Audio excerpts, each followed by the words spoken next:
Diketahui reaksi dari 2NO fase gas ditambah dengan O2 fase gas akan menghasilkan 2NO2 fase gas.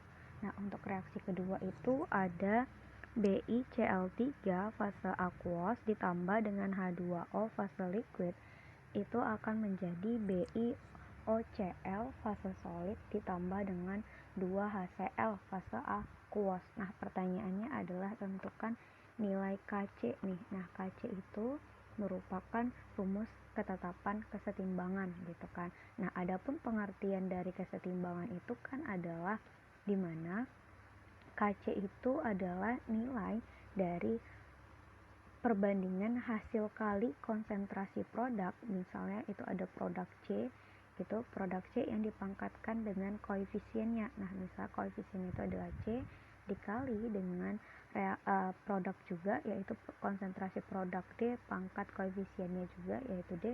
Nah, karena perbandingan maka kan itu kan akan jadinya dibagi dengan reaktan nih, dibandingkan dengan hasil kali konsentrasi reaktan yang dipangkatkan dengan koefisiennya. Jadi kalau misalnya ada reaktan A, pangkat A yaitu adalah A kecil itu adalah koefisiennya, kemudian B itu adalah B. Jadi kalau dituliskan persamaan reaksinya itu gini nih teman-teman.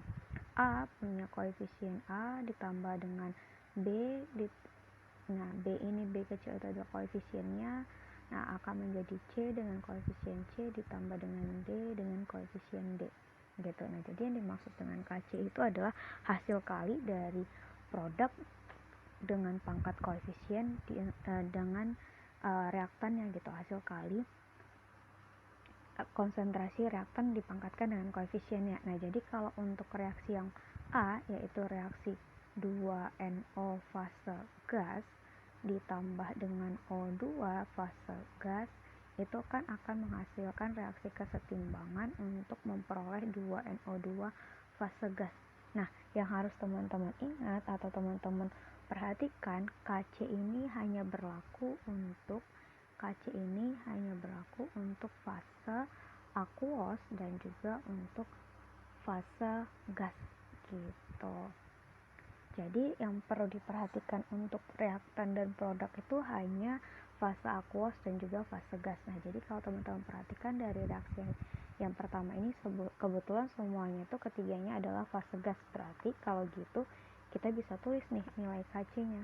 Maka Kc sama dengan konsentrasi dari NO2 dipangkatkan 2. Kenapa? Karena kan koefisiennya itu sama dengan 2 gitu kan. Nah, maka jadinya dipangkatkan 2 dibagi kan hasil kali perbandingan kan, dibagi dengan konsentrasi dari NO dipangkatkan 2 dikali dengan konsentrasi O2 yang pangkat 1. Kenapa? Kebetulan O2 di sini itu kan enggak punya koefisiennya itu hanya 1.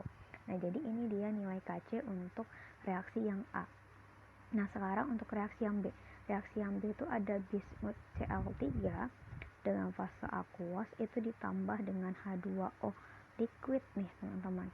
Nah, akan memperoleh reaksi kesetimbangan menghasilkan BiOCl fase solid ditambah dengan 2HCl gitu kan, dan ini fase aquos. Nah, karena tadi fokus Kc itu hanya pada fase aquos dan fase gas, maka di sini yang akan mengalami reaksi kesetimbangan hanya BiCl3 kemudian HCl gitu kan.